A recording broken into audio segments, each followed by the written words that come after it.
අද උදේ 8:00 විතර වගේ තමයි මෙතෙන්ට ආවේ. එනකොටත් සෙනග දහස් ගණක් මෙතන පිරීලා.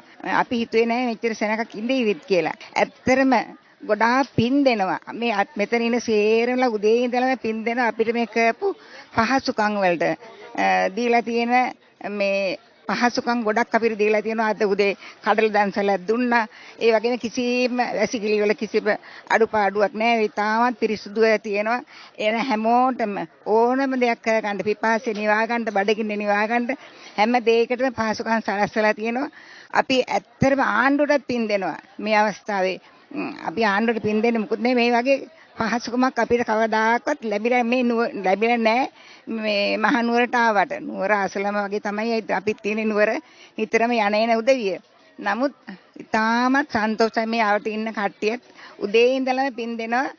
මේ වගේ අවස්ථාවක් අපිට සැලැස්සුවාට රජයටත් නිලධාරීන්ටත් හැම දිනාටම ස්තුතිවන්ත වෙනවා. ඒ වගේම මේ පින අතු භවවලටත් අනුමෝදන් වෙන්න කියලා අපි ප්‍රාර්ථනා කරනවා. පාස් පෝලින් නැහැ, වෙන පෝලින් නැහැ.